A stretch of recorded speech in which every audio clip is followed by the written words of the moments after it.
ছোটবেলা থেকেই আমি আমার দাদা দাদিদেরকে দেখে এসেছি যারা গ্রামের মানুষ তাদের বিশেষ করে শারীরিক ক্ষমতা আর পরিশ্রম করার একটা শক্তি গ্রামের মানুষের অনেক বেশি থাকে। আমি তার প্রমাণটা আজকে পেলাম বন্ধুরা। আমার বাসার কাজের ছেলে একটা সাধারণ মানুষ, তার ভেতরে যে ধৈর্য, যে দায়িত্ববোধ, যে কাজ সামলানোর পাওয়ার, সেটা আমি সত্যি কল্পনাও করতে পারিনি। যেটা আমার জীবনে এতদিন কেউ আমাকে এইভাবে হালকা করে দিতে পারিনি। মানে টেনশনের ভারটা, একাকিত্বের চাপটা, সেটাই ছেলেটা একাই অনেকটা কমিয়ে দিয়েছে। ও আমাকে বলেছিল, ম্যাডাম, আপনি শুধু আমাকে একবার বিশ্বাস করে দেখেন, আপনার ঘরের কাজ, আপনার বাচ্চা, সব কিছু আমি সামলে দেব। আপনি অফিসে গিয়ে শান্তিতে থাকবেন, আপনার মাথায় টেনশন থাকবে না। আমি সেদিন অবাক হয়ে পড়েছিলাম বন্ধুরা। পরে ওকে আমি একটা সুযোগ দিয়েছিলাম, আর তারপরেই আমি নিজেই অবাক হয়ে গেছি। কারণ জীবনে কিছু মানুষ থাকে যারা বড় কথা না বলেও কাজ দিয়ে প্রমাণ করে দেয়। আসলে বন্ধুরা, আমার বিয়ে হয়েছে সবে ৩ বছর, কিন্তু আমার হাজব্যান্ড এখন আমার সঙ্গে থাকে না। কিছুদিন আগে সে আমাকে ছেড়ে লন্ডনে চলে যায়, আর সেখানেই নিজের মতো করে নতুন জীবন শুরু করে। আমি এখন একাই আছি, আর আমার একটা বাচ্চা আছে, একটা মেয়ে, বয়স ২.৫ বছর। খুব ছোট, খুব নরম, খুব জেদি। আর সবচেয়ে বড় কথা, ও বাবাকে চেনে না।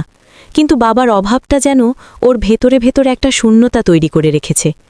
আমি প্রেম করে বিয়ে করেছিলাম বলেই আমার মা বাবা আমাকে মেনে নেয়নি। তারা আমাকে ত্যায্য করেছে। তাদের সাথে যে ধরনের সম্পর্ক ছিল সব কেটে দিয়েছে, শুধু এই কারণে আমি নাকি তাদের সম্মানে আঘাত দিয়েছি। আমার মা বাবা মোটামুটি ভালো পরিবার থেকে, ব্যবসা বাণিজ্য আছে।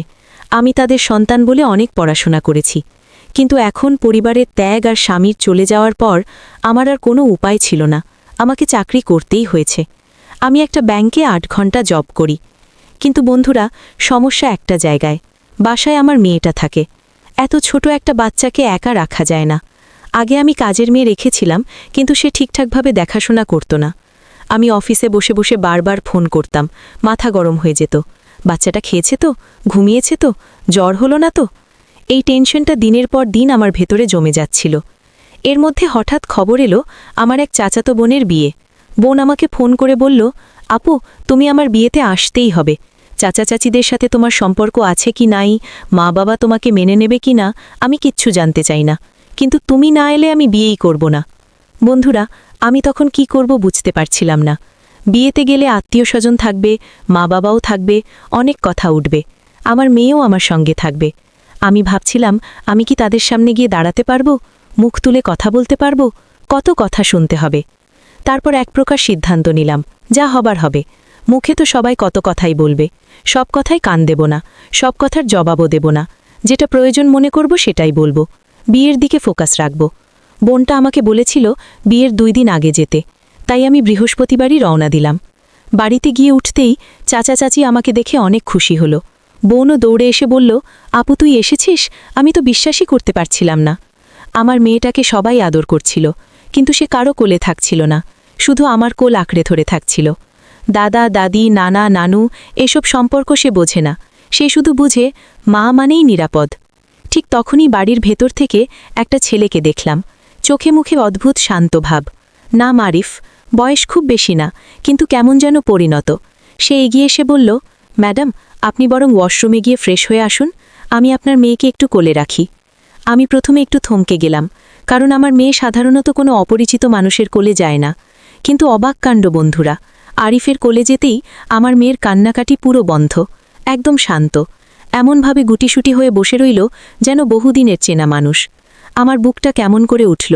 মনে হলো ও কি কারো ভেতর বাবার মতো কোনো নিরাপত্তা খুঁজে পাচ্ছে। আমি মুচকি হেসে বললাম, ঠিক আছে ভাই, তুমি একটু দেখে রেখো, আমি ফ্রেশ হয়ে আসি। গোসল করে একটা সাধারণ ড্রেস পরে এসে দেখি আরিফ খুব যত্ন করে মেয়েটাকে পানি খাওয়াচ্ছে, খেলনা দিয়ে ব্যস্ত রাখছে। আমার চাচি পাশে দাঁড়িয়ে বলল, ও খুব ভালো ছেলে, কাজে ফাঁকি দেয় না, কারো সঙ্গে তর্ক করে না, যেটা বলে সেটা করে। আমি আরিফকে জিজ্ঞেস করলাম, তুমি এখানে কাজ করো?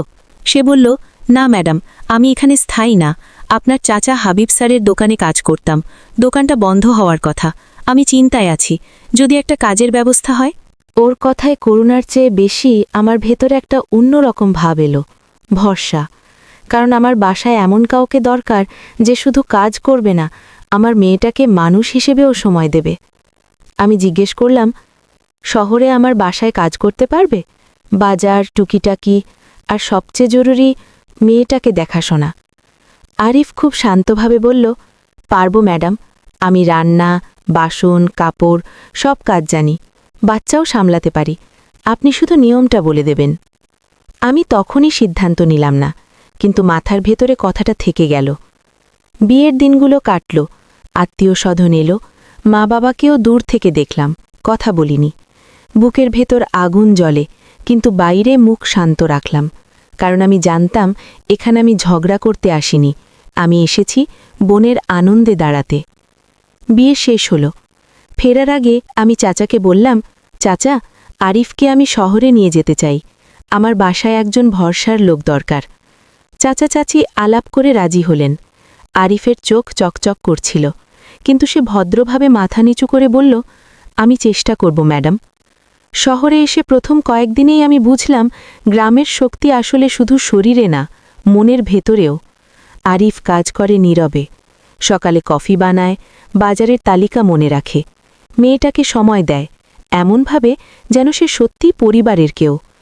একদিন সকালে অফিসে যাওয়ার আগে আমি মেয়েটাকে আদর করতে গেলাম। মেয়েটা তখন আরিফের কোলে। আমি ঝুঁকে গালে একটা চুমু দিতে গিয়েছিলাম, মেয়েটা হঠাৎ মুখ ঘুরিয়ে নিল, আর আমার আদরটা গিয়ে লেগে গেল আরিফের গালে। আমি চমকে উঠে বললাম, উফ, সরি, আমি তো মেয়েটাকে। আরিফ একটু লাজুক হয়ে হেসে বলল, কোনো সমস্যা নেই ম্যাডাম। কিন্তু বন্ধুরা, সেই মুহূর্তে আমার ভেতরে একটা অদ্ভুত অস্বস্তি আর একই সঙ্গে একটা অদ্ভুত নীরব কাঁপুনি কাজ করেছিল। আমি নিজেই বুঝতে পারিনি কেন। অফিসে গিয়ে সারা দিন বারবার সেই ছোট্ট মুহূর্তটাই মনে পড়ছিল। লজ্জা লাগছিল, আবার মনে হচ্ছিল এই লজ্জার ভেতরে কোথাও একটা ভুল বোঝাবুঝির দরজাও খুলে যেতে পারে। সন্ধে বাসায় ফিরে দরজায় বেল দিলাম। দরজা খুলে আরিফ দাঁড়িয়ে আমার দিকে তাকিয়ে সে খুব স্বাভাবিকভাবেই বলল, ম্যাডাম, আপনি ক্লান্ত, হাত মুখ ধুয়ে নেন, আমি খাবার গরম করে দিচ্ছি। কথাটা খুব সাধারণ, কিন্তু কেন জানি আমার মনে হলো এই শহরের কংক্রিটের ভেতরে কেউ একজন আমার ক্লান্তিটা দেখতে পাচ্ছে। আর আমি ঠিক তখনই বুঝলাম আমার জীবনের গল্পটা ধীরে ধীরে এমন একটা জায়গায় যাচ্ছে যেখানে শুধু দায়িত্ব না, মানুষের মনের ভেতরের সীমারেখাগুলোও পরীক্ষা হয়। সেই রাতে আমি হাত মুখ ধুয়ে বের হতেই দেখলাম আরিফ ডাইনিং টেবিলে খাবার সাজিয়ে ফেলেছে। মেয়েটা একপাশে বসে খেলনা নিয়ে খেলছে, আরিফ ওকে খাইয়ে দিচ্ছে, একটু পরপর আরেকটু খা বলে আদর করে। আমি দূর থেকে তাকিয়েছিলাম, অদ্ভুত একটা শান্তি লাগছিল বন্ধুরা। বহুদিন পর আমার ঘরের ভেতরটা যেন একটু গোছানো মনে হলো। আমি চুপচাপ বসে পড়লাম। আরিফ বলল, ম্যাডাম, আজকে মাছের ঝোল করেছি, আপনি খাইছেন তো দুপুরে? আমি মাথা নাড়লাম। অফিসে খাইছি, কিন্তু ঠিকমতো খাওয়া হয় নাই। আরিফ আর কিছু বলল না, শুধু প্লেটে ভাত তুলে দিল, পানি এনে দিল। তার এই চুপচাপ যত্নটাই কেমন যেন গায়ে লাগছিল। আমি বুঝতে পারছিলাম এটা সাধারণ সাহায্যও হতে পারে, আবার মানুষের ভেতরের ভদ্রতাও হতে পারে, কিন্তু আমার ভেতরে যে শূন্যতা ছিল সেটা ছোট ছোট যত্নে খুব দ্রুতই নরম হয়ে যায় বন্ধুদের। খাওয়া শেষ হলে মেয়েটা হঠাৎ করে বলল, মা, মামা গল্প বলবে? আমি একটু থমকে গেলাম। মেয়েটার মুখে মামা শব্দটা এখন নিয়মিত। আরিফ হেসে বলল, কি গল্প বলবো রিমি, রাজকন্যার? মেয়েটা হাততালি দিয়ে বলল, হ্যাঁ। আরিফ মেঝেতে বসে গেল। মেয়েটা ওর পাশে গিয়ে গুটিসুটি বসে পড়ল। আমি সোফায় বসে শুধু তাকিয়ে রইলাম। আরিফ খুব সহজ করে গল্প বলছিল। রাজকন্যা হারিয়ে গেছে, একটা সাহসী মানুষ তাকে রাস্তা দেখিয়েছে, আর শেষে রাজকন্যা বুঝেছে ভালো মানুষ চেনা যায় কাজ দিয়ে, কথা দিয়ে না। গল্পের শেষ লাইনে আরিফ বলল, যে মানুষটা পাশে দাঁড়ায় তাকেই সবচেয়ে বেশি মনে থাকে। আমি বুকের ভেতর হালকা একটা টান অনুভব করলাম। ও কি ইচ্ছা করে বলল, না গল্পের ছলে? বুঝতে পারলাম না। আমি শুধু উঠে মেয়েটাকে কোলে নিলাম। রাতে ঘুমানোর সময় বায়না ধরল, মা, মামাও এখানে থাকবে। আমি বললাম, না মা, মামার আলাদা রুম আছে। মেয়েটা মুখ ফুলিয়ে বলল, মামা না থাকলে ঘুমাবো না। আমি সত্যিই বিরক্ত হয়ে যাচ্ছিলাম, কিন্তু আরিফ পাশ থেকে বলল, ম্যাডাম, সমস্যা নেই, আমি দরজার কাছে চেয়ারে বসে থাকি, রিমি ঘুমালে আমি চলে যাব। আমি অবাক হয়ে বললাম, না না, সেটা লাগবে না, তুমি তোমার রুমেই থাকো। আরিফ খুব শান্ত গলায় বলল, আপনি অফিস করে আসেন, ক্লান্ত থাকেন, রিমির কান্না হলে আপনার কষ্ট হবে, আমি বসে থাকলে ও শান্ত হবে, আপনি ঘুমিয়ে পড়বেন। বন্ধুরা, সেই রাতে আমি আর তর্ক করলাম না। মেয়েটা আরিফকে দেখেই শান্ত হয়ে গেল। আরিফ সত্যি দরজার কাছে বসেছিল, চুপচাপ। আমি আধো ঘুম আধো জাগায় ছিলাম। কয়েকবার মনে হলো আমি যেন কারোর উপস্থিতি টের পাচ্ছি, একটা নিরাপদ পাহারার মতো। বহুদিন পর ঘুমটা গভীর হলো। পরদিন সকালটা অন্যরকম ছিল। আমি উঠে দেখি আরিফ নাশতা বানিয়ে রেখেছে, মেয়েটাকে গোসল করিয়েছে, ওর চুল বেঁধে দিয়েছে। আমি বললাম, তুমি তো সবই পারো। আরিফ একটু হাসল। আমার ছোট বোন আছে ম্যাডাম, এসব শিখে গেছি। আমি হঠাৎ জিজ্ঞেস করলাম, আরিফ, তোমার বয়স কত? সে একটু থেমে বলল, 22 ম্যাডাম। আমি মাথা নাড়লাম। অন্তত আমার মন থেকে একটা চাপা ভয়ে কেটে গেল, কারণ আমি চাইছিলাম সবকিছু পরিষ্কার থাকুক, সীমা ঠিক থাকুক। শহরে মানুষ কথা বানাতে বেশি সময় নেয় না। অফিসে চলে গেলাম, কিন্তু সারা দিন মাথায় একটা অদ্ভুত ভাব ঘুরছিল। আমি কাজ করছিলাম, ফাইল দেখছিলাম, কিন্তু হঠাৎ হঠাৎ মনে পড়ছিল ডাইনিং টেবিলে আরিফের চুপচাপ পানি এনে দেওয়া, রিমিকে গল্প বলা, দরজার কাছে পাহারা দিয়ে বসে থাকা। এগুলো তো তার কাজের মধ্যে পড়ে না, তবু সে করেছে। বিকেলে ফিরে বাসার সামনে দেখি পাশের ফ্ল্যাটের আন্টি দাঁড়িয়ে। আমাকে দেখে একটা চাপা হাসি দিয়ে বলল, মা, নতুন লোক নিয়েছ নাকি? ভালোই তো, সব কাজ করছে। আমি বুঝলাম কথা শুরু হয়ে গেছে। আমি হালকা হেসে বললাম, হ্যাঁ আন্টি, বাচ্চা সামলানোর জন্য। আন্টি চোখ সরু করে বলল, আচ্ছা আচ্ছা, সাবধানে থেকো মা, এখনকার দুনিয়ায় মানুষজন কত কি বলে। আমি আর কথা বাড়ালাম না। দরজা খুলে ভিতরে ঢুকলাম। ভিতরে ঢুকতেই আরিফ বলল, ম্যাডাম, আপনি ঠিক আছেন? আজকে একটু মন খারাপ লাগছে আপনার। আমি অবাক হয়ে বললাম, তুমি বুঝলে কিভাবে?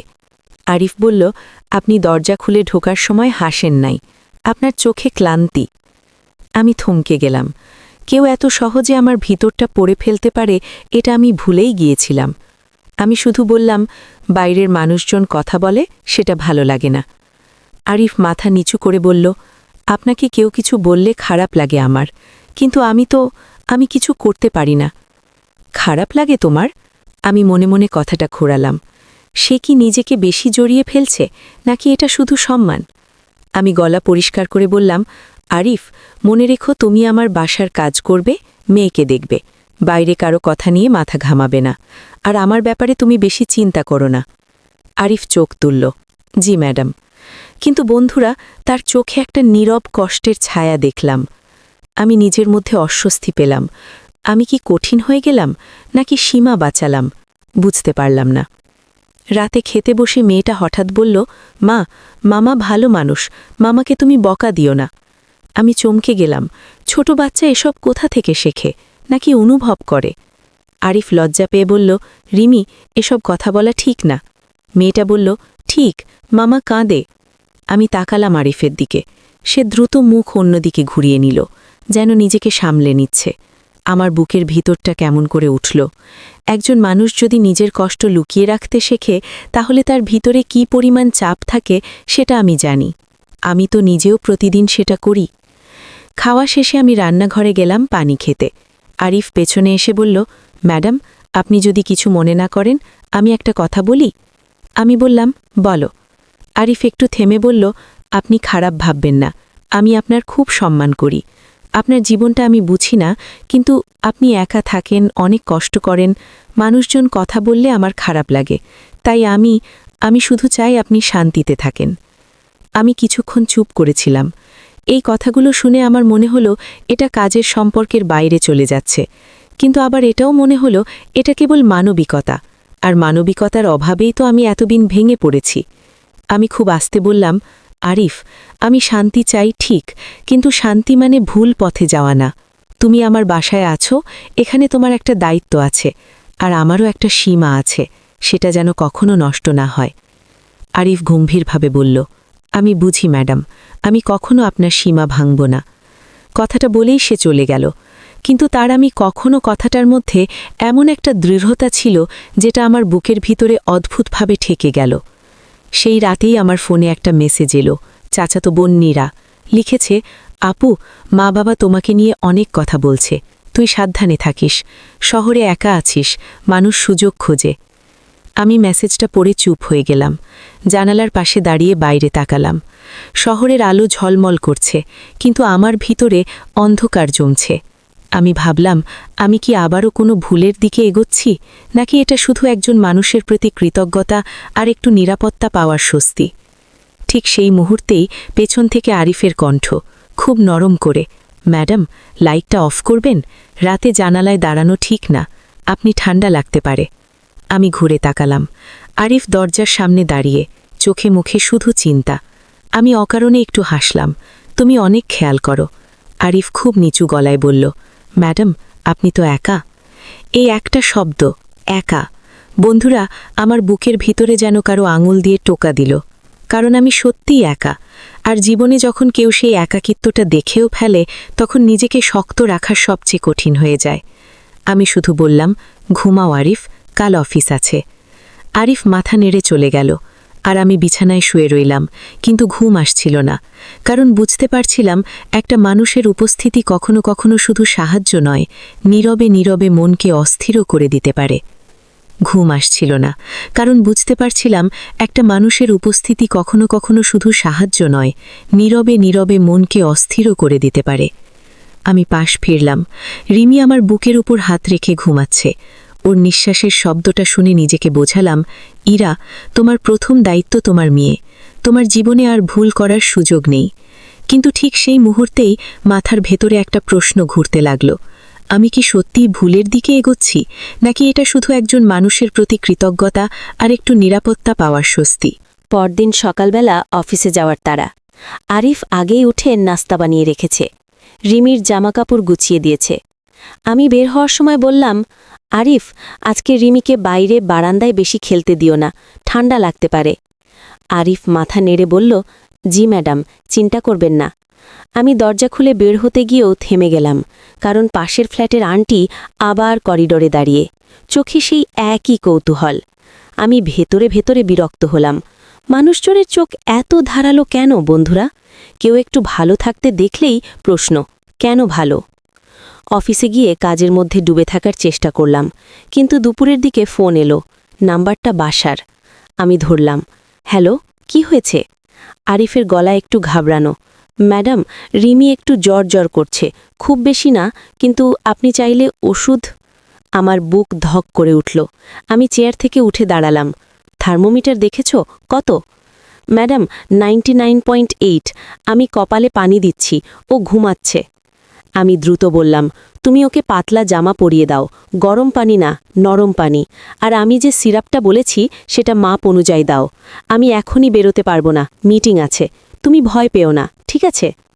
আরিফ বলল, জি ম্যাডাম, আপনি টেনশন করবেন না, আমি আছি। এই আমি আছি, এই দুটো শব্দ বারবার আমার মাথায় ঘুরতে লাগল। একসময় এই কথাটা আমার স্বামী বলতো, তারপর ধীরে ধীরে বলা কমিয়ে দিয়েছিল। আর একদিন তো একেবারেই নেই। আমি নিজেকে সামলালাম। অফিসের কাজ শেষ করে দ্রুত বাসায় ফিরলাম। দরজা খোলার আগেই ভেতর থেকে রিমির কাশি শোনা গেল। বুকের ভেতরটা কেঁপে উঠল। আমি ঢুকতেই দেখি আরিফ কোলে করে ওকে বসিয়ে রেখেছে, মাথায় হাত বোলাচ্ছে। রিমি আমাকে দেখেই হাত বাড়িয়ে দিল, মা। আমি দৌড়ে গিয়ে কোলে নিলাম। মা, কেমন লাগছে? কোথায় ব্যথা? আরিফ পাশে দাঁড়িয়ে বলল, ম্যাডাম, জ্বরটা বাড়ে নাই, সিরাপ দিয়েছি। ও একটু কান্না করছিল, আমি কোলে নিয়েছি। আমি আরিফের দিকে তাকালাম। খুব স্বাভাবিক কথা, কিন্তু তার চোখে একটা চাপা দুশ্চিন্তা, যেন এটা তার নিজের বাচ্চা। আমি অস্বস্তি পেলাম, আবার কৃতজ্ঞতাও। একসাথে এত অনুভূতি মানুষ কিভাবে সামলায় বন্ধুরা? রাতে জ্বরটা কমে গেল। আমি হাফ ছেড়ে বাঁচলাম। রিমি ঘুমিয়ে পড়ল। আরিফ রান্নাঘরে গিয়ে চা বানিয়ে আনলো। আমি বললাম, তুমি কেন করলে এত? আমি তো অফিসে ছিলাম, ভয় পেয়েছিলাম। আরিফ চায়ের কাপটা টেবিলে রেখে বলল, ম্যাডাম, ভয় পাবেন কেন? আমি তো আছি। আমি মুখটা অন্যদিকে ঘুরিয়ে নিলাম, যেন চোখে পানি চলে এসেছে, সেটা সে দেখে ফেলবে। বললাম, আরিফ, তুমি খুব ভালো মানুষ, কিন্তু মানুষ কথা বলবে, তুমি বুঝো না। আরিফ ধীরে বলল, মানুষ তো বলবেই ম্যাডাম, আপনি একা মা, তারা সব কিছুতেই কথা খোঁজে। কিন্তু আপনি যদি ঠিক থাকেন, আপনি যদি নিজের জায়গায় ঠিক থাকেন, তাহলে কথা টিকবে না। আমি অবাক হয়ে তাকালাম। এত কম বয়সে এমন পরিণত কথা! শহরে বড় বড় ডিগ্রি নিয়েও মানুষ এতটা পরিণত কথা বলতে পারে না। ঠিক তখনই দরজায় নক। আমি চমকে উঠলাম। এত রাতে কে? আরিফ দরজার দিকে গেল।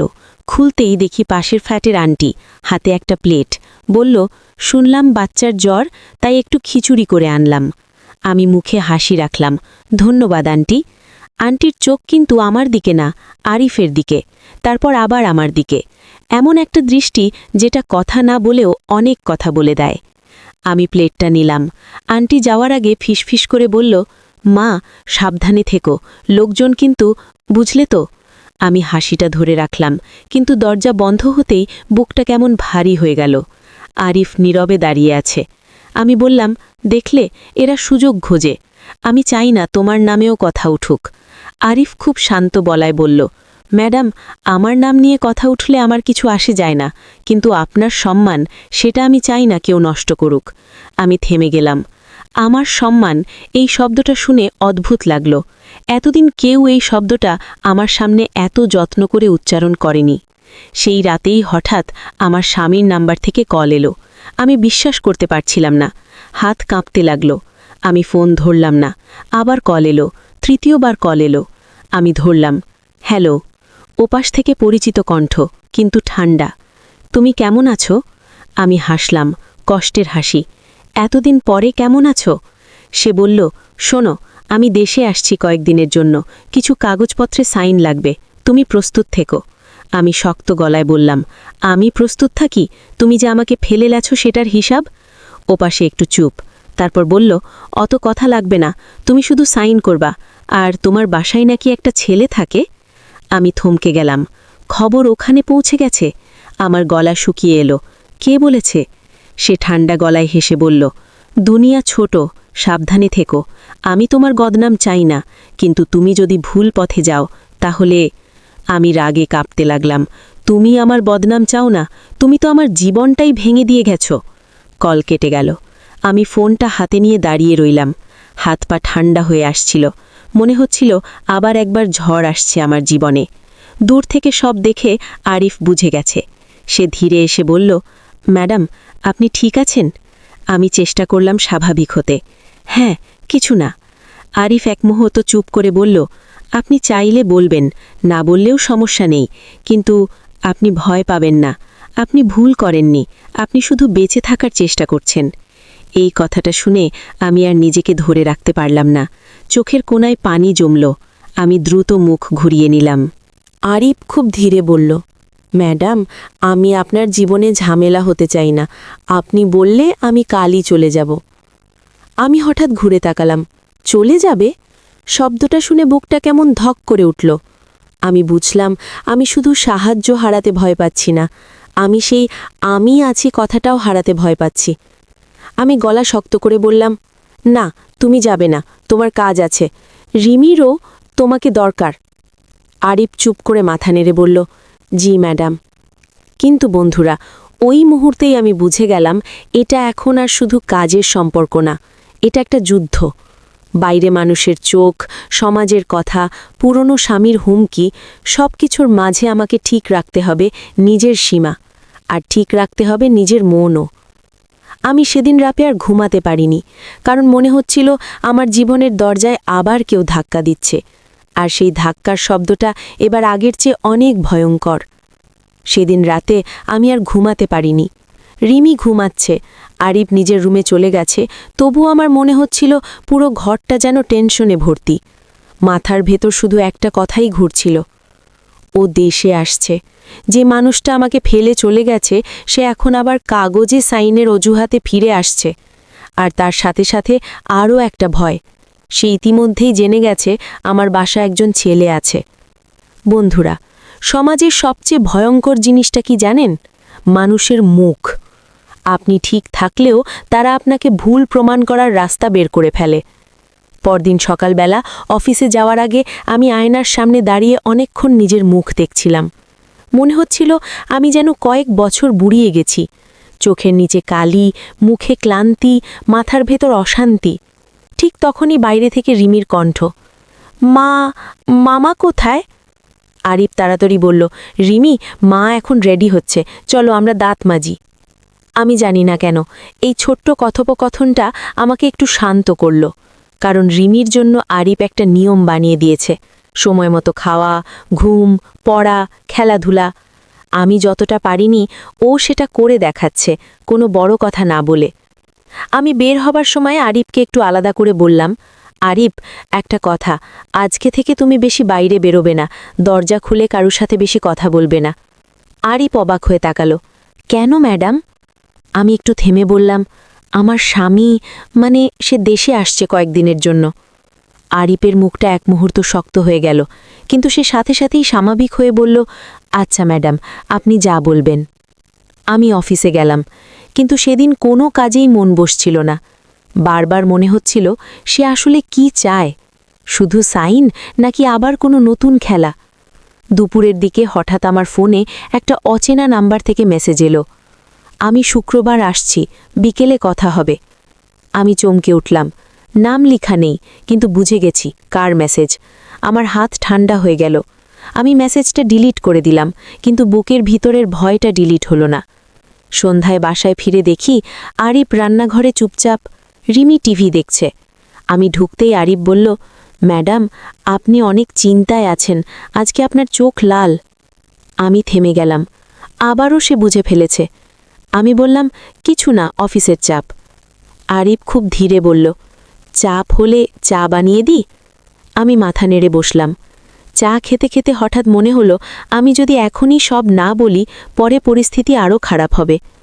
আমি চায়ের কাপটা নামিয়ে বললাম, আরিফ, আমি তোমাকে একটা কথা পরিষ্কার করে বলতে চাই। আরিফ চুপ করে বসে রইল। আমি বললাম, আমার স্বামী হয়তো এখানে এসে ঝামেলা করবে, তোমাকে নিয়ে কথা তুলবে, মানুষকে উস্কাবে। আমি চাই না তোমার কারণে তুমি বিপদে পড়ো। আরিফ খুব শান্ত গলায় বলল, ম্যাডাম, আমি ভয় পাই না। আমি বললাম, ভয় পাওয়ার কথা বলছি না, মানুষের কথা, বদনাম, এগুলো। আরিফ চোখ নামিয়ে বলল, আপনার বদনাম কেউ করলে আমার খারাপ লাগে, কিন্তু আমি তো আপনার সাথে খারাপ কিছু করছি না, আমি শুধু কাজ করি, রিমিকে দেখি। আমি ঠিক তখনই বুঝলাম, ওর কথাটা যতটা সহজ, আমার পরিস্থিতি ততটা সহজ না, কারণ মানুষের চোখে সহজ বলে কিছু নেই। সেই রাতেই পাশের আন্টি আবার সিঁড়িতে দাঁড় করিয়ে আমাকে বলল, মা, শুনলাম তোমার স্বামী নাকি আসছে। ও হো, তাহলে তো আবার সংসার ঠিক হয়ে যাবে। আমি কষ্টের হাসি হাসলাম, কিছু কাগজের কাজ আছে আন্টি। আন্টি একটু এগিয়ে এসে নিচু গলায় বলল, আচ্ছা, ওই ছেলে, তোমার কাজের ছেলে, ওকে কিন্তু সামনে রেখো নিস, বুঝলি? স্বামী এলে কথা উঠবে। আমি আর কিছু বললাম না, শুধু ঘরে ঢুকে দরজা লাগিয়ে দিলাম। দরজা লাগানোর শব্দটা যেন আমার বুকের ভেতরেও লাগল। রাতে আমি রিমিকে ঘুম পাড়াচ্ছিলাম। রিমি হঠাৎ বলল, মা, বাবা আসবে? আমি থমকে গেলাম, কে বলল?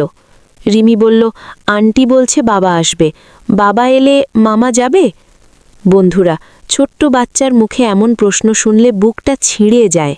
আমি রিমিকে বুকে চেপে ধরলাম, না মা, তোমার মামা যাবে না, তোমার মামা তো আমাদের পাশে থাকে। আমি বলেই থেমে গেলাম, কারণ আমার মুখ থেকে আমাদের শব্দটা বেরিয়ে গেছে। আমি নিজেই চমকে উঠলাম। এই একটা শব্দে কত কিছু লুকিয়ে থাকে আমি তখন বুঝলাম। ঠিক তখন দরজায় নক। আরিফ, ম্যাডাম, রিমি ঘুমিয়েছে? আরিফ একটু থেমে বলল, আপনি কি ঠিক আছেন? আমি নিজেকে শক্ত করলাম, আমি ঠিক আছে। আরিফ আস্তে করে বলল, আপনি যদি চান আমি সামনে থাকব, আপনার স্বামী এলে আপনি একা হবেন না। আমি অবাক হয়ে তাকালাম, সামনে থাকবে মানে?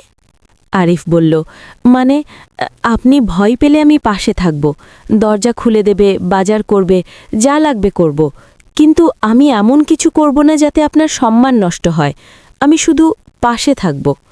বন্ধুরা, সেই পাশে থাকব কথাটা শুনে আমার গলা শুকিয়ে গেল। আমি অনেক দিন ধরে শুনিনি কেউ এমন করে বলুক। কাজের লোকের মুখে এই কথা শুনে অনেকে ভুল বুঝবে, কিন্তু আমি বুঝলাম এটা তার ভেতরের একটা দায়বদ্ধতা আর হয়তো একটু মায়া। আমি খুব আস্তে বললাম, আরিফ, তুমি কেন এত করো? আরিফ চোখ নামিয়ে বলল, আমি জানি না ম্যাডাম, শুধু মনে হয় আপনি কষ্ট করেন, আর কষ্ট করা মানুষকে সাহায্য করলে আল্লাহ খুশি হন। আমি হেসে ফেললাম, কিন্তু সেই হাসির ভেতরে কান্না ছিল। আমি বললাম, ঠিক আছে, কিন্তু একটা কথা মনে রেখো, আমি চাই না তুমি আমার জন্য নিজের জীবন নষ্ট করো। আরিফ খুব ধীরে মাথা নেড়ে বলল, আপনি যদি বলেন আমি দূরে থাকব, কিন্তু আমি কাজটা ঠিক রাখব।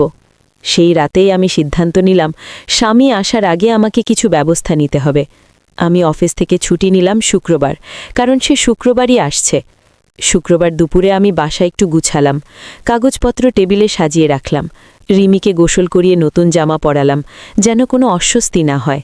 আরিফ চুপচাপ সব সাহায্য করছিল, কিন্তু তার চোখে একটা অস্বাভাবিক সতর্কতা। বিকেল হয়ে এলো, দরজার বেল বাজল। বন্ধুরা, আমার হাত পা ঠান্ডা হয়ে গেল। কয়েক সেকেন্ড আমি নড়তে পারিনি। মনে হচ্ছিল ৩ বছর আগের সেই দিনগুলো আবার ফিরে এসেছে। আরিফ খুব নিচু গলায় বলল, ম্যাডাম, আমি দরজা খুলব? আমি শ্বাস টেনে বললাম, হ্যাঁ, কিন্তু তুমি ভেতরেই থাকবে। আরিফ দরজা খুলল। দরজার সামনে দাঁড়িয়ে আছে আমার স্বামী, স্মার্ট, পরিপাটি, চোখে সেই পুরনো আত্মবিশ্বাস যেটা একসময় আমাকে অন্ধ করে দিয়েছিল। সে প্রথমে আরিফকে দেখে থেমে গেল, তারপর আমার দিকে তাকিয়ে হালকা হাসল। ও, তাহলে এটাই সেই ছেলেটা? আমার বুকের ভেতর আগুন জ্বলে উঠল। আমি শক্ত গলায় বললাম, ভেতরে আসো, কথা বলো, কাজ থাকলে শেষ করে চলে যাও। সে ভেতরে ঢুকল, সোফায় বসে চারদিকে তাকালো, যেন আমার বাসাটাও সে বিচার করবে। তারপর কাগজের দিকে চোখ দিল। সাইনটা লাগবে এখানে আর এখানে। আমি কাগজ হাতে নিলাম, কিন্তু হাত কাঁপছিল, কারণ আমি বুঝে গেছি এটা শুধু সাইন না, এটা একটা শুরু। হঠাৎ সে বলল, তুমি একা থাকো ঠিক আছে, কিন্তু বাচ্চা আর বাসায় ছেলে, মানুষ কি বলবে ভেবেছ? আমি দাঁড়িয়ে গেলাম। মানুষ কি বলবে সেটা তুমি ভাবছ? যে মানুষটা আমাকে ফেলে গেছে সে এখন নৈতিকতা শেখাতে এসেছে? সে ঠান্ডা গলায় বলল, আমি শুধু তোমাকে সাবধান করছি, আমি চাই না আমার নাম জড়াক। আমি হাসলাম, বুক ফেটে হাসি। তোমার নাম? তুমি তো আমার জীবন থেকেই নিজেকে মুছে দিয়েছিলে। সে চোখ সরু করে বলল, দেখো, রাগ করলে লাভ নেই, সাইন করো, তারপর আমি চলে যাব। ঠিক তখনই রিমি দৌড়ে এসে দরজার পাশে দাঁড়ালো, আমার দিকে তাকিয়ে বলল, মা, কে এসেছে? আমি থমকে গেলাম। আমার স্বামী রিমির দিকে তাকালো, কয়েক সেকেন্ড চুপ, তারপর বলল, এটাই তোমার মেয়ে? রিমি ভয়ে আমার পায়ের কাছে এসে লুকালো। আরিফ একদম নীরবে রিমির মাথায় হাত বুলিয়ে দিল, যেন বলে, ভয় নেই। এই দৃশ্যটা দেখে আমার স্বামীর মুখটা একবার কুঁচকে গেল। সে বুঝে গেল এই ঘরে তার জায়গা নেই। আর আমি বুঝে গেলাম আজকের দিনটাই আমার জীবনের সবচেয়ে বড় পরীক্ষার দিন। একদিকে পুরনো সম্পর্কের বিষ, অন্যদিকে বর্তমানের নিরাপত্তা। দুটোর মাঝে আমাকে ঠিক সিদ্ধান্ত নিতে হবে। আমি কাগজটা টেবিলে রাখলাম, গভীর শ্বাস নিয়ে বললাম, সাইন করব, কিন্তু তার আগে আমারও কিছু কথা আছে। বন্ধুরা, ওই কথাটা বলার সময় আমার নিজের গলাটাই কাঁপছিল, কারণ আমি জানতাম আজকে যদি আমি শক্ত না হই তাহলে এই মানুষটা আবারও আমাকে ভেঙে দেবে, যেমনটা সে ৩ বছর আগে করেছিল। আমার স্বামী সোফায় হেলান দিয়ে বসে ঠান্ডা একটা হাসি দিল। তোমার কথা বলো, কিন্তু দ্রুত বলো, আমার সময় কম। আমি মনে মনে বললাম, সময় কম? আমার জীবনটা ভেঙে দেওয়ার সময় তো তোমার সময় কম ছিল না। আমি চেয়ার টেনে বসে পড়লাম, টেবিলে কাগজপত্র, পাশে কলম, আর একটু দূরে রিমি আমার পায়ের কাছে বসে। আরিফ দরজার কাছেই দাঁড়িয়েছিল, নীরবে। আমি আগেই বলেছিলাম ভেতরেই থাকবে। সে ঠিক তাই করছে, কিন্তু একটা পাহারার মতো নয়, বরং একটা শান্ত দেয়ালের মতো। আমি বললাম, তুমি দেশে এসেছ সাইন নিতে, ঠিক আছে, কিন্তু তোমাকে একটা জিনিস মনে করিয়ে দিই, তুমি আমাকে ছেড়ে চলে গিয়েছিলে। আমি তখন গর্ভবতী, আমি তখন একা, আমি তখন কারো কাছে মুখ দেখাতে পারতাম না। সে চোখ ঘুরিয়ে বলল, পুরনো কথা টেনে লাভ নেই। লাভ নেই? আমার পুরো জীবনটাই তো পুরনো কথার ফল। তোমার চলে যাওয়ার পর আমি কিভাবে দিন কাটিয়েছি তুমি জানো?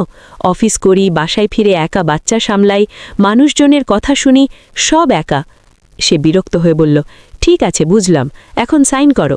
আমি কলমটা হাতে নিলাম, কিন্তু সাইন করলাম না, বরং বললাম, আরেকটা কথা, তুমি আজকে আমার বাসায় এসে যে মানুষ কি বলবে সেটা নিয়ে কথা তুললে, সেটা তোমার অধিকার না, কারণ মানুষ কি বলবে সেই ভয়টা তুমি আমার উপর রেখে গেছ।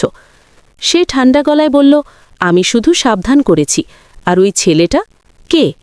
আমি শান্তভাবে বললাম, আমার বাসার কাজের লোক, আমার মেয়েকে দেখে, আমি অফিসে থাকি, আমি একা মা, আমার বাচ্চার জন্য একজন লোক দরকার। সে তাচ্ছিল্য করে হাসল, কাজের লোক তো মেয়ে রাখলেও হয়, ছেলে রাখার দরকার কি? বন্ধুরা, আমার মাথায় যেন আগুন উঠে গেল। এই মানুষটা যে নিজে দায়িত্ব নেয়নি আজকে এসে দায়িত্বের লেকচার দিচ্ছে। আমি বললাম, বাজার সদাই ভারী কাজ, অনেক কিছু আছে, আর সবচেয়ে বড় কথা আমি কাকে রাখব সেটা আমার সিদ্ধান্ত। সে চোখ সরু করে আরিফের দিকে তাকালো। তুমি কতদিন ধরে এখানে আছো? আরিফ খুব ভদ্র গলায় বলল, 2 মাস স্যার। আমার স্বামী হেসে বলল, স্যার, বাহ, তুমি তো ভালোই শিখেছ। আরিফ কিছু বলল না, চোখ নামিয়ে দাঁড়িয়ে রইল। সে জানে এই তর্কে জড়ালে পরিস্থিতি খারাপ হবে। আমার স্বামী আবার আমার দিকে তাকালো। তুমি কি সত্যি ভাবছ তোমার এই সিদ্ধান্তগুলো ঠিক? আমি চেয়ারে একটু সামনের দিকে ঝুঁকে বললাম, আমি একটাই জিনিস ভাবি, আমার মেয়ের ভবিষ্যৎ, আর এই ঘরে যারা থাকে তারা আমার মেয়ের নিরাপত্তার জন্য থাকে। তুমি 3 বছর আগে সেটা ভাবনি। সে একটু থেমে গেল, তারপর বলল, ওটা আলাদা কথা। আমি হেসে ফেললাম, তোমার কাছে সবই আলাদা কথা। ঠিক তখন রিমি আমার দিকে তাকিয়ে ফিসফিস করে বলল, মা, উনি কে? বন্ধুরা, ওই প্রশ্নটা আমার বুকের ভেতর কেটে গেল। আমি কি বলবো? তোর বাবা? যে মানুষটা তোর জীবনে নেই, তোর অস্তিত্বটার পাশেও দাঁড়ায়নি, তাকে কি আমি বাবা বলবো? আমি রিমির মাথায় হাত রেখে বললাম, মা, উনি একজন পরিচিত। আমার স্বামীর মুখটা কেমন একবার শক্ত হয়ে গেল। সে বুঝে গেল বাবা নামটা সে হারিয়েছে নিজের হাতেই। সে গলা খাকারি দিয়ে বলল, আচ্ছা, সাইন করো, আমি চলে যাই। আমি ধীরে ধীরে কাগজে সাইন করলাম, 1টায়, 2টায়, 3টায়। কলম রেখে বললাম, হয়ে গেছে, এখন তোমার কাজ শেষ। সে উঠে দাঁড়ালো, কিন্তু যাওয়ার আগে থেমে বলল, শোনো, আমি চাই না পরে কোনো সমস্যা হোক। তুমি যদি সত্যিই আলাদা থাকতে চাও ঠিক আছে, কিন্তু আমার নাম যেন নষ্ট না হয়, বুঝলে? আমি তাকিয়ে বললাম, তোমার নাম নষ্ট হবে কেন? তুমি তো নিজের নামের দায় নিজেই নিতে পারো। সে গম্ভীর গলায় বলল, আমি জানি তুমি কি বলতে চাও। আমি শান্তভাবে বললাম, আমি জানি, আর তুমি এটাও জানো আমি আজকে তোমার ভয়কে ভয় পাই না। সে এক মুহূর্ত থেমে থাকল, তারপর দরজার দিকে গেল। বের হবার সময় আবার আরিফকে একবার দেখে বলল, ভালো করে কাজ করো, বেশি বাড়াবাড়ি করো না। আরিফ শুধু বলল, জি স্যার। দরজা বন্ধ হলো। বন্ধুরা, দরজা বন্ধ হওয়ার সাথে সাথে আমার হাত পা কাঁপতে লাগলো। আমি নিজেকে শক্ত দেখানোর চেষ্টা করছিলাম, কিন্তু ভেতরে ভেতরে মনে হচ্ছিল এই মানুষটা সহজে ছাড়বে না। আমি সোফায় বসে পড়লাম, মাথা ঘুরছিল। রিমি আমার কোলের কাছে এসে বলল, মা, তুমি কাঁপছ কেন? আমি মেয়েটাকে বুকে টেলে নিলাম, কিছু না মা, একটু ক্লান্ত লাগছে। আরিফ একটু দূরে দাঁড়িয়েছিল। আমি দেখলাম সে কিছু বলতে চাইছে, কিন্তু থেমে যাচ্ছে। আমি নিজেই বললাম, আরিফ, পানি দাও। আরিফ দ্রুত পানি এনে দিল, তারপর খুব নিচু গলায় বলল, ম্যাডাম, আপনি ভয় পেলেন ম্যাডাম? আমি পানি খেলাম, চুপ করে থাকলাম কিছুক্ষণ, তারপর বললাম, ভয়? আমি অনেক দিন আগেই ভয়কে সঙ্গী করেছি, কিন্তু আজকে একটা জিনিস বুঝলাম, সে শুধু সাইন নিতে আসেনি, সে দেখতে এসেছে আমি কেমন আছি, আমি কার সঙ্গে আছি। আরিফ বলল, আপনি যা বলবেন আমি তাই করব, কিন্তু আমি চাই না আপনি একা থাকেন, মানে এমন পরিস্থিতিতে একা পড়েন। আমি তাকালাম, তুমি কি বোঝাতে চাও? আরিফ একটু থেমে বলল, আমি বোঝাতে চাই আপনার নিরাপত্তা, আপনার সম্মান, আপনার শান্তি। এই 3টে শব্দ, নিরাপত্তা, সম্মান, শান্তি, আমার জীবনে কতদিন ধরে অনুপস্থিত বন্ধুরা। আমি হঠাৎই বুঝতে পারলাম এই ছেলেটা আমার জীবনে ঢুকে গেছে শুধু কাজের কারণে না, একটা ভরসা হয়ে। আমি গলা শক্ত করে বললাম, আরিফ, একটা কথা মনে রেখো, তুমি আমার বাসায় থাকবে, কিন্তু সব সময় নিয়ম মেনে। আমি চাই না বাইরে কোনো কথা উঠে, বুঝলে? আরিফ মাথা নেড়ে বলল, জি ম্যাডাম, আমি সব বুঝি। কিন্তু বন্ধুরা, কথাটা বললেও আমি নিজেই বুঝতে পারছিলাম বাইরের লোক কথা তুলবে যাই হোক, কারণ তারা একটা একা মেয়েকে শান্তিতে থাকতে দিতে চায় না। সেই রাতেই আমার ফোনে আরেকটা মেসেজ এলো, এবারও অচেনা নাম্বার। লেখা, তুমি যা ভাবছ আমি তা হতে দেব না, সাবধানে থেকো। আমার বুক ঠান্ডা হয়ে গেল। বুঝতে পারলাম এটা তারই কাজ, মানে সে হয়তো এখনও এখানেই আছে, কোথাও থেকে নজর রাখছে। আমি আরিফকে ডাকলাম, আরিফ, আজকে রাতটা তুমি তোমার রুমে দরজা লক করে ঘুমাবে, বুঝলে? আরিফ বলল, আপনি ভয় পেলেন ম্যাডাম? আমি বললাম, ভয় না, সতর্কতা। আরিফ একটু থেমে বলল, আপনি চাইলে আমি বসার ঘরের লাইট অন রেখে ঘুমাবো, রিমির রুমের দরজাটা আমি দেখে দেব। আমি মাথা নেড়ে বললাম, ঠিক আছে। সেদিন রাতে আমি রিমিকে জড়িয়ে ধরে শুয়েছিলাম। বাইরে গাড়ির শব্দ, দূরের কুকুরের ডাক, সবকিছু যেন বেশি জোরে মনে হচ্ছিল। আর ঠিক তখনই আমি বুঝলাম বন্ধুরা, এই লড়াইটা শুধু আমার না, এই লড়াইটা আমার মেয়ের ভবিষ্যৎ নিয়েও। আর এই লড়াইয়ের মাঝখানে যে মানুষটা নীরবে পাশে দাঁড়িয়ে আছে, তার উপস্থিতিটা আমার জীবনের সবচেয়ে বড় শক্তি হতে পারে, আবার সবচেয়ে বড় বিপদও। এমন সময় হঠাৎ দরজায় আবার বেল বাজল। রাত অনেক। আমি চমকে উঠলাম। আরিফ দ্রুত বাইরে গেল। দরজার কাছে গিয়ে আরিফ খুব নিচু গলায় বলল, ম্যাডাম, বাইরে পুলিশ। বন্ধুরা, আমার শরীরটা এক মুহূর্তে ঠান্ডা হয়ে গেল। মনে হলো বুকের ভেতরের বাতাস কেউ টেনে বের করে নিল। রাত অনেক, এ সময় পুলিশ কেন? আমার মাথায় একসাথে হাজারটা ভয় ঢুকে গেল। রিমি ঘুম থেকে আধো জেগে উঠে চোখ মুছতে মুছতে বলল, মা, কে? আমি ফিসফিস করে বললাম, চুপ মা, ঘুমাও। তারপর আরিফের দিকে তাকিয়ে খুব আস্তে বললাম, দরজা খুলেছ? আরিফ বলল, না ম্যাডাম, আমি চেইন লাগানো রেখেছি। আমি ধীরে ধীরে উঠে দরজার দিকে গেলাম। বুক ধকধক করছে। আমি ভিতর থেকেই জিজ্ঞেস করলাম, কে? বাইরে একজন পুরুষের কণ্ঠ, বেশ শক্ত গলা, পুলিশ, দরজা খুলুন, একটা অভিযোগ এসেছে। অভিযোগ? কার? কেন? আমার মাথা ঝিমঝিম করতে লাগল। আমি আরিফের দিকে তাকালাম। আরিফ খুব স্থির। সে বলল, ম্যাডাম, ভয় পাবেন না, আপনি আছেন, আমি আছি, চেন লাগিয়েই কথা বলুন। আমি দরজা একটু খুললাম, চেন লাগানো রেখেই। বাইরে দুজন পুলিশ, সাথে বিল্ডিংয়ের কেয়ারটেকারও দাঁড়িয়ে। একজন পুলিশ বলল, আপনার বাসা থেকে নাকি ঝামেলার শব্দ, চিৎকার, এই রকম অভিযোগ এসেছে, আর এখানে নাকি একজন অপরিচিত ছেলে থাকে। বন্ধুরা, ঠিক সেই মুহূর্তেই আমি বুঝে গেলাম এটা শুরু হয়ে গেছে। সমাজের কথা আর আমার স্বামীর বিষ, দুটো মিলে একটা ফাঁদ। আমি শান্ত গলায় বললাম, কোনো ঝামেলা হয়নি অফিসার, বাসায় আমার ছোট বাচ্চা আছে, মাঝে মাঝে কান্না করে। আরিফ এখানে কাজ করে, বাচ্চা দেখে, বাসার কাজ করে। পুলিশ চোখ সরু করে ভিতরে তাকালো। ছেলেটাকে? আরিফ ভদ্রভাবে সামনে এলো। আমি আরিফ, ম্যাডামের বাসায় কাজ করি। পুলিশ বলল, আইডি আছে?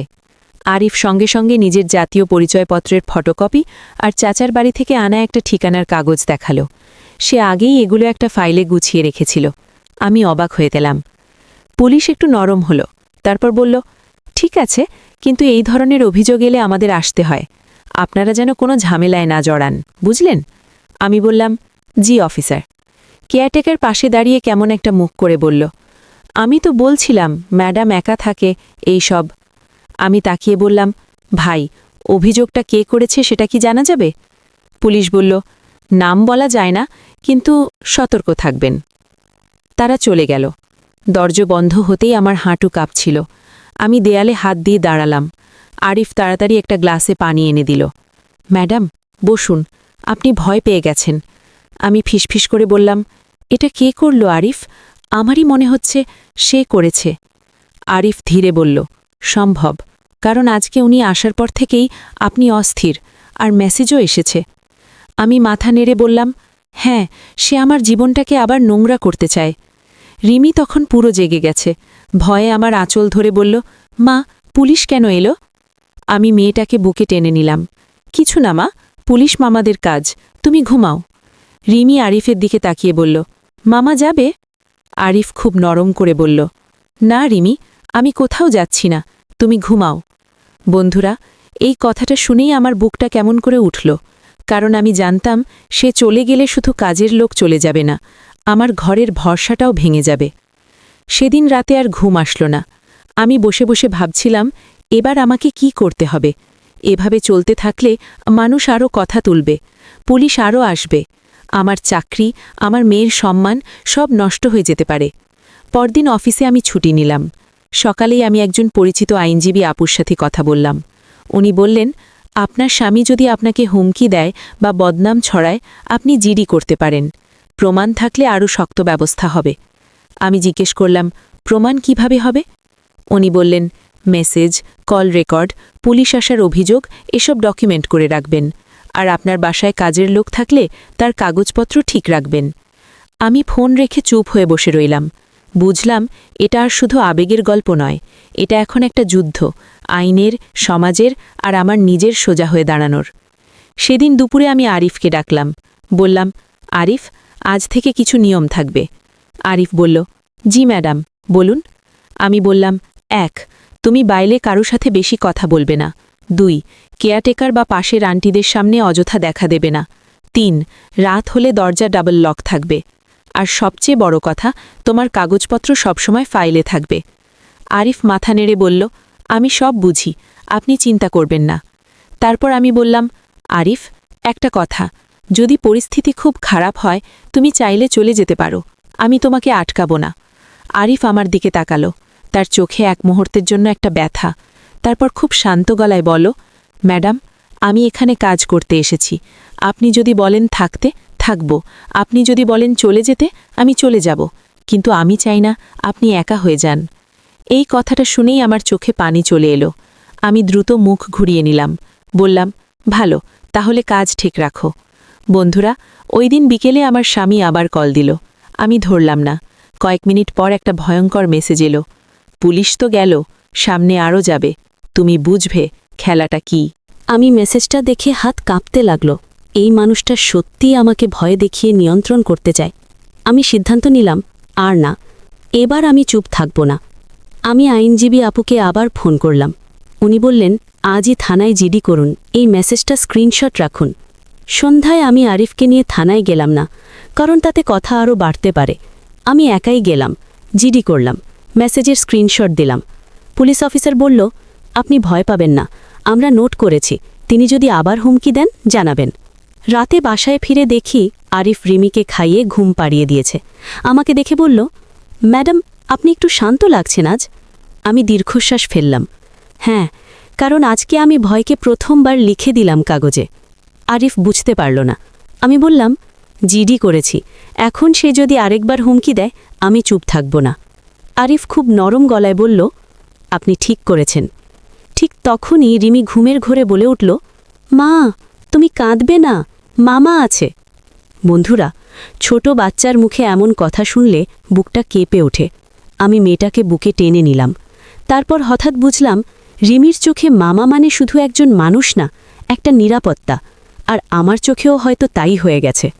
কিন্তু আমি জানতাম এই গল্পটা এখানেই শেষ না, কারণ আমার স্বামী যে মানুষ, সে একবার শুরু করলে সহজে থামে না। সেদিন রাতেই আরেকটা ঘটনা ঘটল বন্ধুরা, যেটা আমাকে পুরোপুরি নড়িয়ে দিল। আমি রান্নাঘরের জানালা খুলে দেখি আমাদের ফ্ল্যাটের সামনে নিচে একটা গাড়ি থেমে আছে। ভেতরে একজন বসে, খুব পরিচিত ছায়া। আমি বুঝে গেলাম সে এখনও যায়নি। সে বাইরে দাঁড়িয়ে শুধু দেখছে আমি কি করি, কে থাকে, কে আসে। আমি জানালার পর্দাটা ধীরে টেনে দিলাম। বুকের ভেতর ধুকপুক শব্দ থামছে না। নিচে দাঁড়িয়ে থাকা গাড়িটা, সেই ছায়াটা আমার চেনা। এত বছর পরেও কিছু মানুষকে চোখে না দেখলেও শরীর চিনে ফেলে বন্ধুরা। আমি পিছনে ঘুরে দেখি আরিফ দরজার কাছে দাঁড়িয়ে, মুখে কোনো কথা নেই, কিন্তু চোখে সতর্কতা। আমি খুব আস্তে বললাম, ও এখনও যায়নি। আরিফ এক মুহূর্ত চুপ করে থেকে বলল, আমি বুঝেছি ম্যাডাম। এই প্রথম আমি লক্ষ্য করলাম ও আমাকে আর ভয় পেয়েছেন জিজ্ঞেস করছে না, বরং পরিস্থিতিটাকে গ্রহণ করেছে, ঠিক যেমন একজন দায়িত্ববান মানুষ করে। রিমি তখন ঘুমাচ্ছিল। আমি ওর ঘরের দরজা বন্ধ করে দিলাম। ফিরে এসে সোফায় বসলাম। মাথার ভেতর হাজারটা প্রশ্ন। এভাবে আর কতদিন? সমাজ, ভয়, পুরনো সম্পর্কের ছায়া সব একসাথে চাপ দিচ্ছে। আমি ফোনটা হাতে নিলাম, কয়েক সেকেন্ড ভাবলাম, তারপর নিজেকেই বললাম, আর না। আমি থানার অফিসারকে ফোন করলাম। বললাম, স্যার, যিনি নিয়ে আমি জিডি করেছি তিনি এখনও আমার বাসার সামনে গাড়িতে বসে আছেন। আমি নিরাপত্তাহীন বোধ করছি। ওপাশ থেকে শান্ত কণ্ঠ, আপনি বাসার ভেতরেই থাকুন, আমরা পাঠাচ্ছি। ফোন রাখার পর আমার হাত কাঁপছিল। আরিফ খুব ধীরে বলল, আপনি ঠিক কাজ করেছেন। আমি তাকালাম, তুমি ভয় পাচ্ছ না? আরিফ মাথা নেড়ে বলল, ভয় পাই, কিন্তু চুপ থাকলে ভয় বাড়ে। আপনি আজ চুপ থাকেননি, এটাই ঠিক। বন্ধুরা, ওই কথাটা শুনে আমার বুকটা হালকা হয়ে গেল। এতদিন পরে কেউ আমার সিদ্ধান্তকে ঠিক বলল, কোনো শর্ত ছাড়াই। 15 মিনিটের মধ্যেই নিচে পুলিশ এলো। আমি জানালা দিয়ে দেখলাম গাড়ির সামনে তারা দাঁড়িয়েছে, কিছু কথা হচ্ছে। তারপর দেখি আমার স্বামী গাড়ি থেকে নেমে কথা বলছে, মুখে বিরক্তি, কিন্তু এবার সেই আগের মতো আত্মবিশ্বাস নেই। কিছুক্ষণ পর পুলিশ উপরে এলো। অফিসার বলল, আপনি ঠিকই অভিযোগ করেছেন। উনি বলেছেন কাকতালীয়ভাবে এখানে ছিলেন, কিন্তু আমরা সতর্ক করেছি, আর উনি যদি আবার আপনাকে বিরক্ত করেন সরাসরি ব্যবস্থা হবে। আমি ধীরে মাথা নেড়ে বললাম, ধন্যবাদ স্যার। দরজা বন্ধ হতেই আমি চেয়ারে বসে পড়লাম। শরীরটা হালকা কাঁপছিল, কিন্তু মনের ভেতর একটা অদ্ভুত শক্তি, যেন বহুদিন পরে আমি নিজের জায়গায় দাঁড়াতে পেরেছি। আরিফ রান্নাঘর থেকে পানি এনে দিল। এখন কেমন লাগছে? আমি হালকা হাসলাম। ভয় কমেছে। আরিফ চুপ করে রইল। আমি হঠাৎ বললাম, আরিফ, একটা কথা বলি? সে বলল, জি। আমি বললাম, আমি জানি না ভবিষ্যতে কি হবে, কিন্তু আমি চাই এই বাসায় যেটুকু শান্তি আছে সেটা যেন নিয়ম, সম্মান আর সীমার ভেতরে থাকে। তুমি কি সেটা মানতে পারবে? আরিফ খুব দৃঢ় গলায় বলল, পারব, কারণ আমিও শান্তিতে কাজ করতে চাই। এই উত্তরে কোনো অতিরিক্ত আবেগ ছিল না, ছিল পরিষ্কার বোঝাপড়া, আর সেটাই আমাকে ভরসা দিল। সেই রাতেই রিমি ঘুমের মধ্যে হাত বাড়িয়ে বলল, মা। আমি ওকে বুকে টেনে নিলাম। ভাবলাম, এই ছোট্ট মানুষটার জন্যই তো আমার সব লড়াই। সমাজ কি বলল, কে কি ভাবল, সব কিছুর চেয়ে বড় এই একটা জীবন। পরের কয়েক সপ্তাহে আর কোনো ঝামেলা হয়নি। ফোন, মেসেজ সব বন্ধ। অফিসে মন বসতে শুরু করল। বাসায় একটা ছন্দ ফিরে এলো। আরিফ তার কাজ করত সময় মতো, কোনো বাড়তি কথা, কোনো বাড়তি সাহস না, ঠিক যেমন আমি চেয়েছিলাম। একদিন সকালে অফিসে বের হওয়ার সময় আমি আয়নায় নিজেকে দেখলাম। অনেক দিন পর নিজের চোখে নিজেকে শক্ত মনে হলো। আমি দরজা খুলে বের হওয়ার আগে বললাম, আরিফ, আজ দেরি হতে পারে, রিমির খাওয়াটা ঠিক রেখো। আরিফ বলল, জি ম্যাডাম। আমি লিফটে নামতে নামতে বুঝলাম, এই গল্পটা কোনো প্রেমের গল্প না, এটা একটা মেয়ের গল্প, যে ভেঙে পড়েও আবার দাঁড়াতে শিখেছে। এটা শেখায়, ভয়কে এড়িয়ে নয়, সামনে দাঁড়িয়ে জিততে হয়। বন্ধুরা, জীবন সবসময় আমাদের পছন্দের মতো মানুষ দেয় না, কিন্তু সঠিক সিদ্ধান্ত নেওয়ার সাহস দিলে জীবন ধীরে ধীরে ঠিক পথ দেখায়। এই ছিল আমার গল্প। ভুল, ভয়, লড়াই সব পেরিয়ে নিজের সম্মান আর শান্তিকে বেছে নেওয়ার গল্প।